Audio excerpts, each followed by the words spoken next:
this whole nuisance in your country is due to the fact that Nigerians are not knowledgeable. So if we can all come together to impact, those kindergartens with the right frame of mind, you understand the situation, I believe it will go a long way in this. And whether you are a Muslim, a Christian, or a traditional African believer in Nigeria, if peace and security for all Nigerians is still what you genuinely want for your countrymen, and you aren't secretly in support of the advancement of these jihadist groups, then by default, you should be on the side of any effort to bring about this needed peace by all means necessary.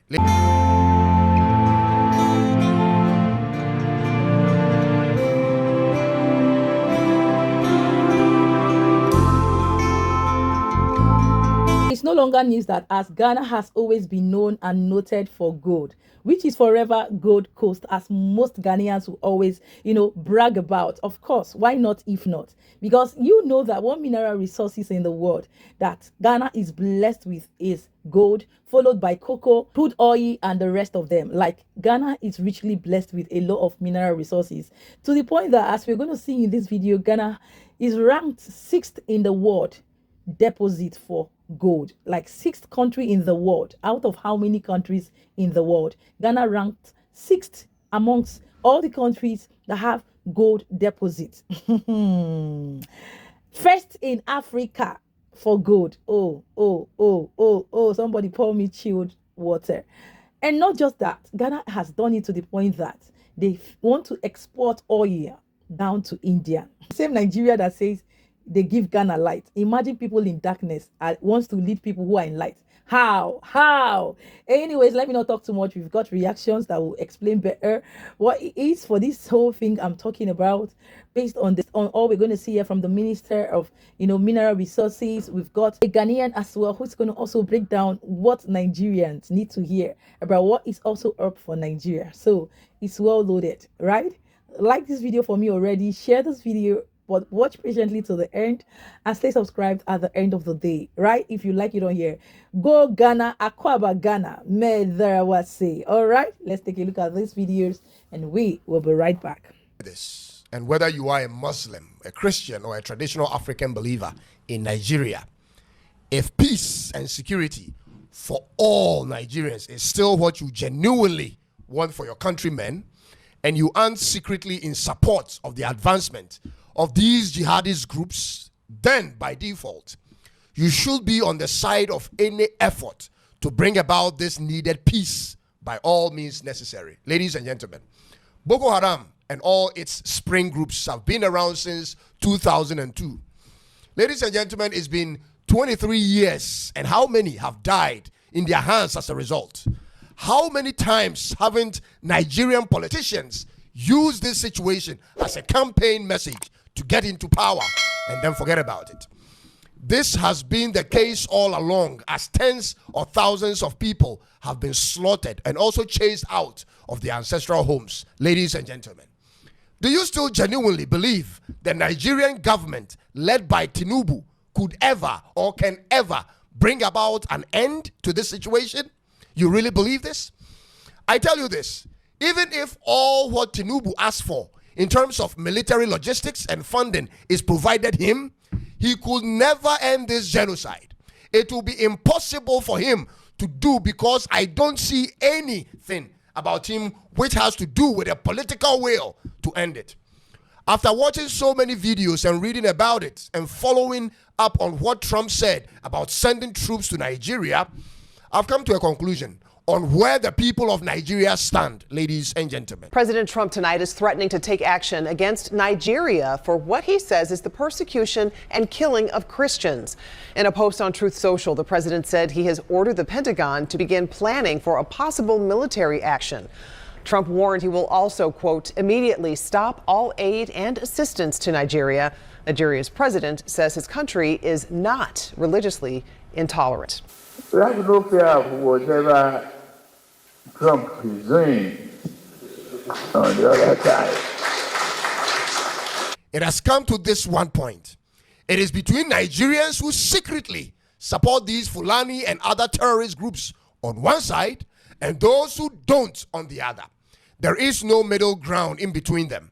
Because if you think about it critically, ladies and gentlemen, whether you don't like how Trump spoke of protecting the lives of Christians in Nigeria or not, or whether you think it will be an infringement of Nigeria's sovereignty or not, ladies and gentlemen, if your wish is for this mass killing to stop, then you would want the surest means possible to be applied by all means necessary.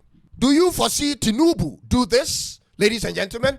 Do you foresee any particular person in Nigeria, be it a politician or a cleric, achieve this? Because I don't. And I wonder what your best alternative to seeing American troops come to Nigeria is.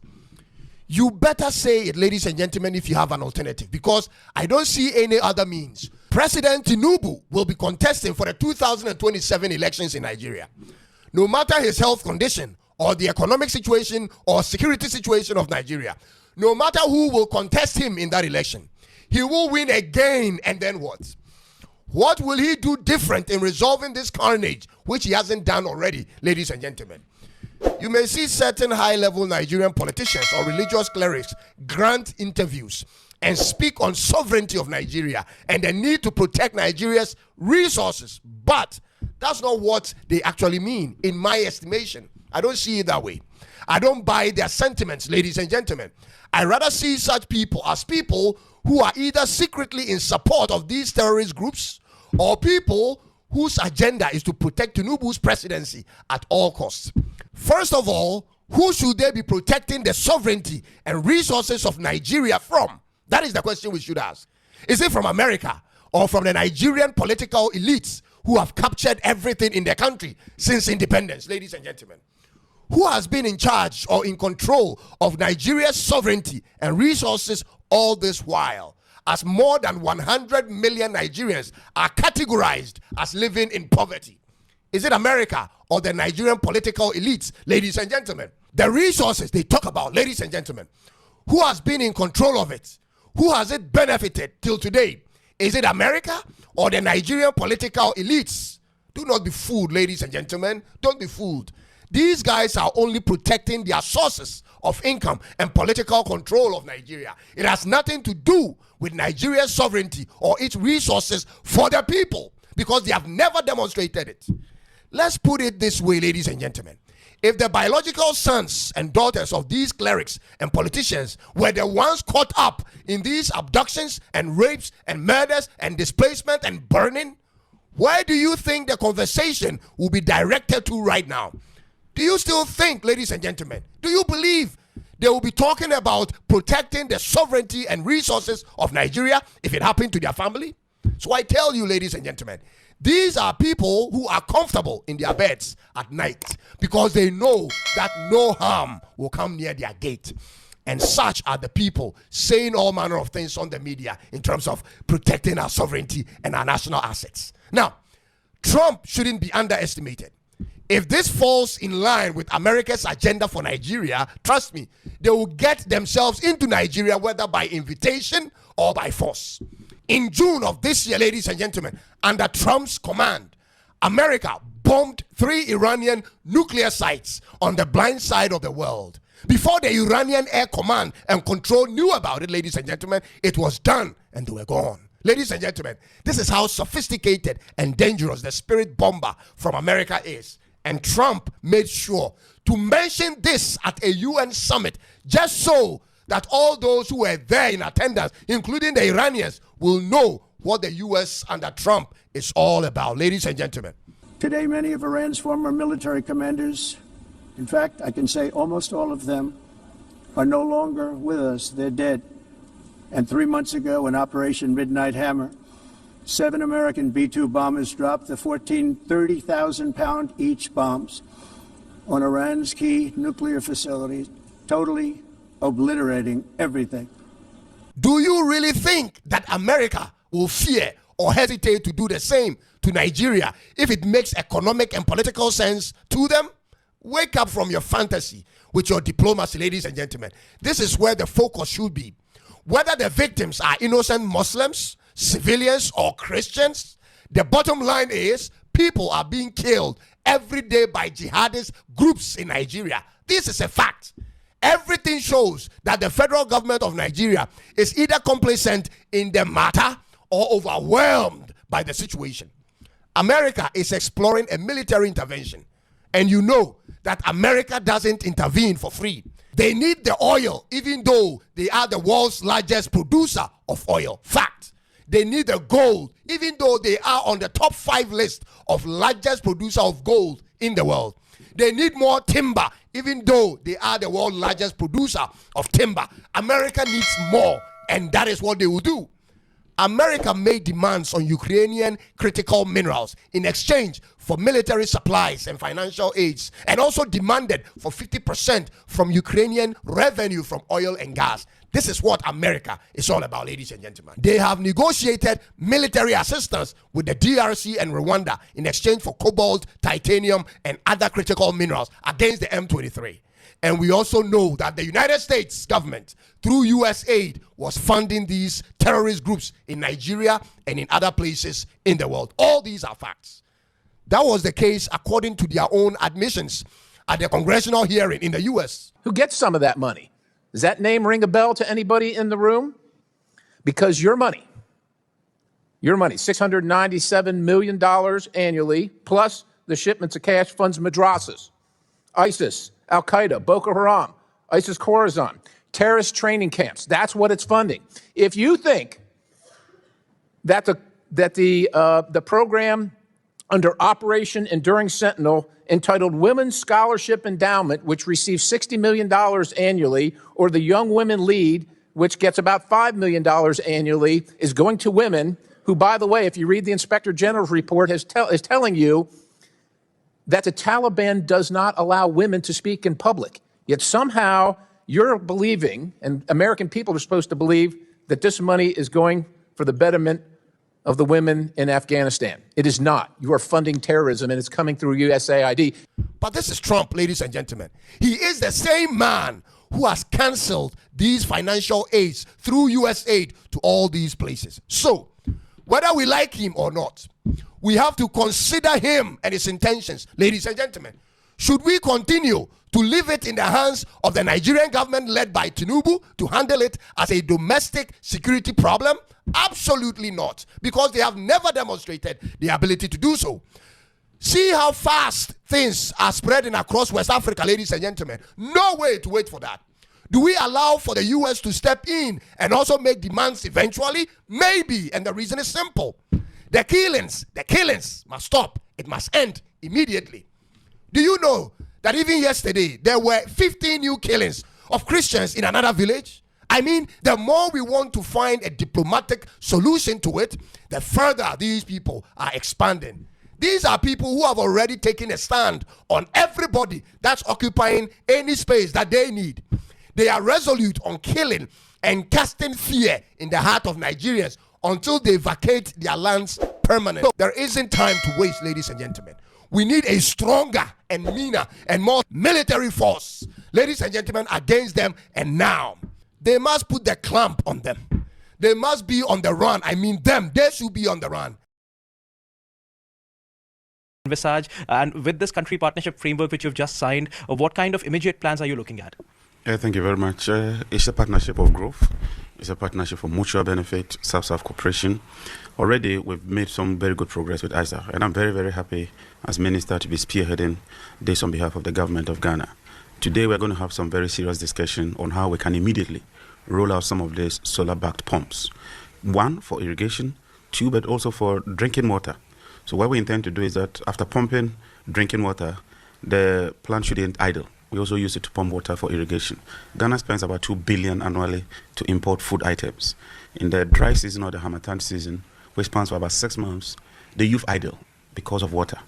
And we have a lot of water bodies in Ghana. So in collaboration with ISA and the Indian government, we want to roll out these pumps to make them, one, effective, to make them productive, and ensure that they work. And when they work, it brings about peace in Ghana. Because like we say in Ghana, the devil finds work for the idle hands. But more importantly, we find the India partnership very strategic because India brings efficiency.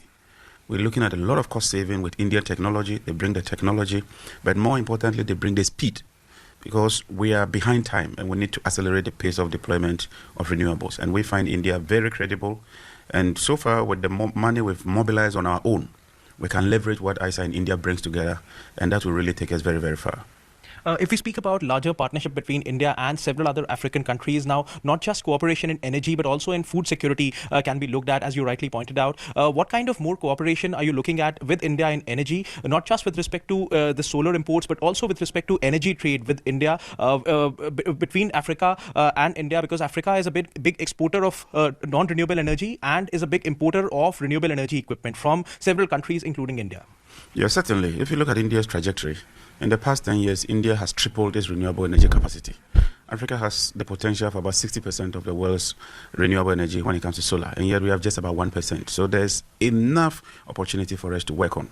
In Ghana, if you take our meters, you take our transformers, you take our cables, we now have Indian companies that have established in Ghana and producing transformers, companies that are producing meters. And so we are not just talking about imports and exports, but real deep cooperation that creates jobs, that adds value, and propels our productive capacity. And we find Indian companies and the Indian firms very, very credible. And so already we are doing a lot together. So we are taking it to another level. We are deepening the cooperation. We are ensuring that both countries will benefit. But this time, we are focusing on clean energy. We are focusing on sustainable energy, but more importantly, focusing on inclusive growth so that we can bring on the marginalized, the poor, and promote equity and gender balance. And so far, the advice and the collaboration we are having with ISA, I find it very, very satisfactory. One key area that I find very, very encouraging has to do with efficiency. Talking to ISA, we are collaborating with them so that we can bring the price of electricity down. The cost of electricity is just too high in Africa. But learning from the Indian experience, I'm very confident that if we can work in partnership with India, we can bring the cost of electricity down. When you bring the cost of electricity down, you become more productive. It means that you can deliver power at an affordable, efficient price to a lot more people. Ghana has about 90% access rate. The remaining ones are off-grid communities that are difficult to reach, and solar is the way to go. We can integrate solar and ensure that we attain universal access to electricity. And I find the partnership with ISA very, very productive, and I intend to pursue that to the maximum level. My final question to you, if we speak about other sources of energy trade between India and Africa is growing, and being a resource-rich continent, what is the kind of scope which can be looked at in increasing the export of crude oil, natural gas from Africa to India, and also increasing collaboration in gasification technologies or transition technologies to ensure that not just Africa, but India also benefits in the entire bargain and the transition towards green energy? Yes, I do know that India is the next exporter of oil. And I do know that Ghana is one of the top oil-producing countries in Africa. Gas would continue to be with us for some time. I call gas transition fuel.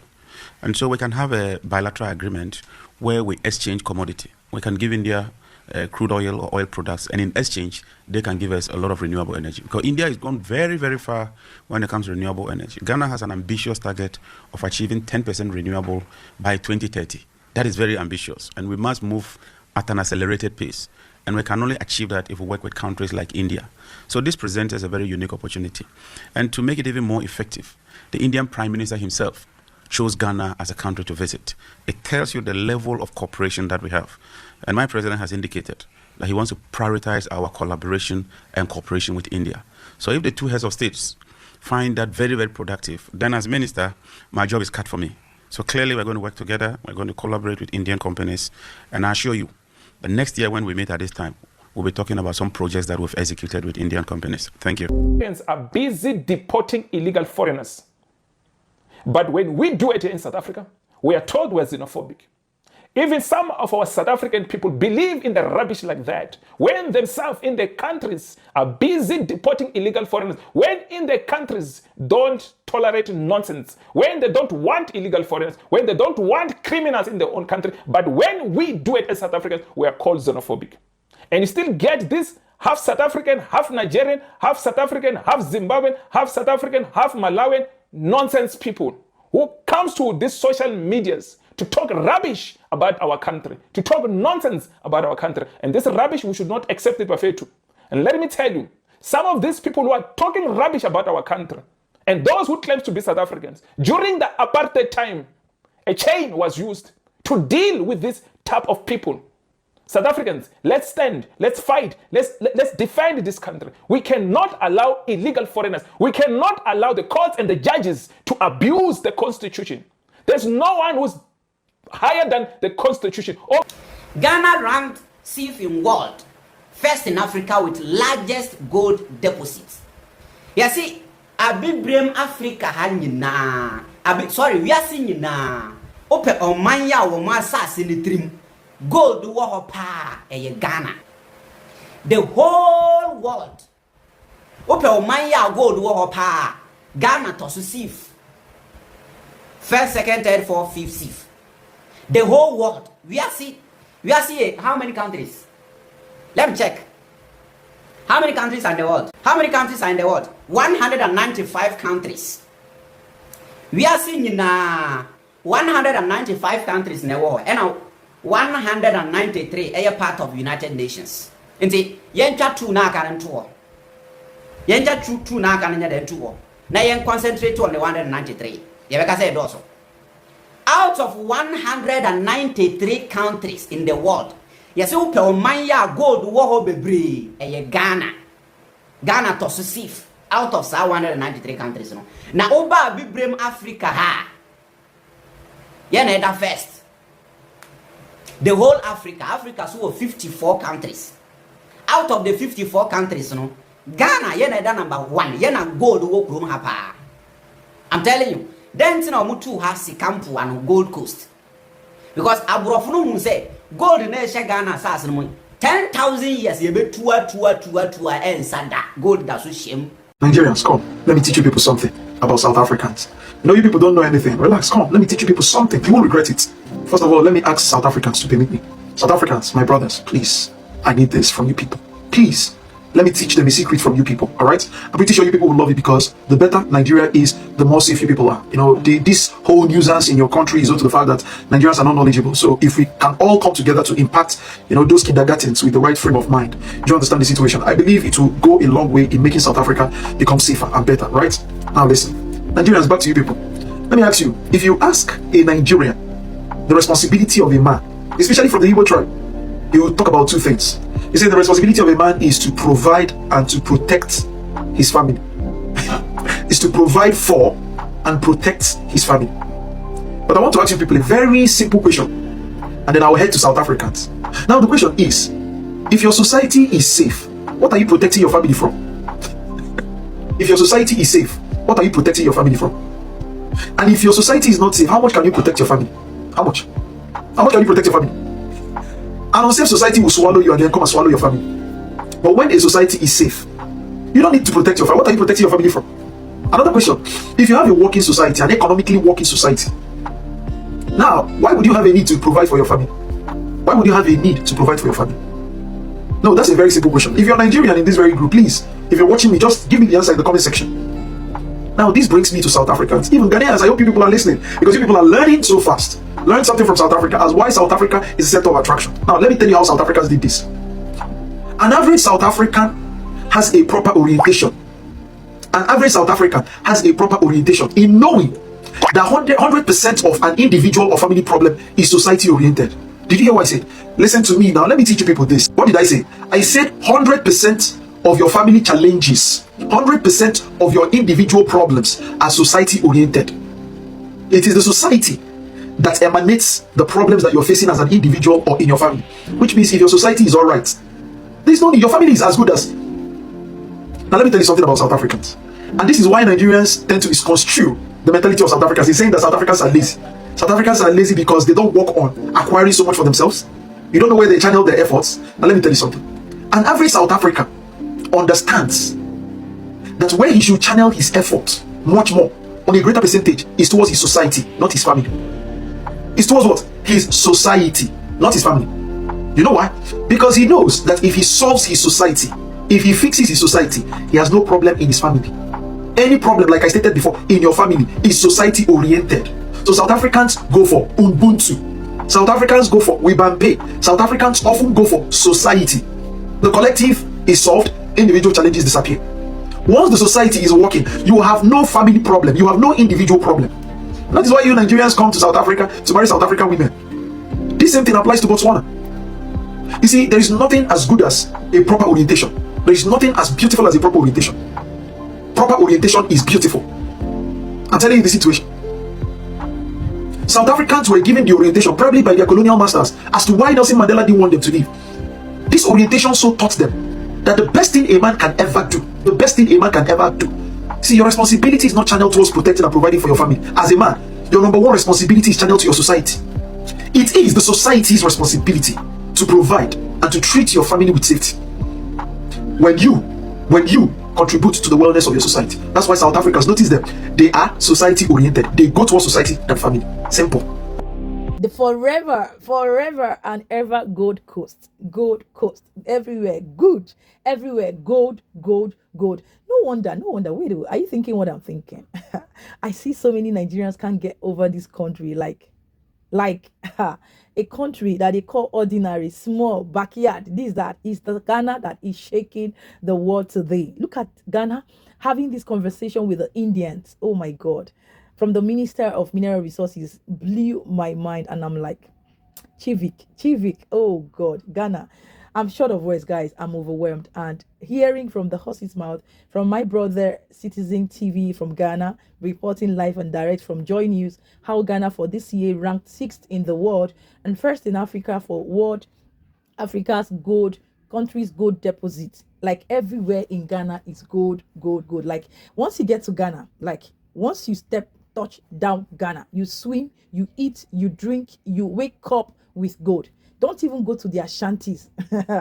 Don't go to their shanties, because what you will see will blow your mind. And guys, when I listen as well to what my brother Tum Network in the person of Cyrus, do check him out. He's one Ghanaian that spills the real truth, like nothing but the bitter truth when it comes to countries in Africa. And for what it is, based on what has been trending for Nigeria, he has shattered and broken the tables. Because as a Nigerian, I think it's high time we begin to take the bitter truth from people and work with it. All he has said here, of course, is nothing but the truth. Because how can you wait on a people, leaders who are thinking from different perspective, like way behind, backward, not in future, not in the current state. They are not living at the moment. They're not thinking at the moment. It's the same people that at the end of the day you expect that has failed woefully when it comes to the insecurity of Nigeria to tackle it, to definitely wake up now that Trump and the US government and all these Western European, British government have come to well into the issues of Nigeria. Is it now that there will be change? I laugh in Spanish. I laugh in China. Of course, it's high time we do the needful by opening up and exposing nothing but the truth that we need help. Of a truth, at this point, as we speak, Nigeria needs help. How are the giants, the mighty, falling? Brakata on the ground. When I tell people that Nigeria is a joke, you think I'm joking. Now see it for yourself. See how well Ghana is doing. And the insecurity they are even labeling or accusing Ghana about is still perpetrated by mostly Nigerians too, and Cameroon and all these neighboring stubborn countries that goes into Ghana to do the unthinkable. Check it out, you will know. Look at what has trended in Ghana this year, mostly dwelling and centered on illegal, criminally minded Nigerians in Ghana. So what are we talking about here? This is my own take, my own opinion. And with all this, I will say, well done, Ghana. Thank you always, my brother Chimdi, for always keeping us, on the know.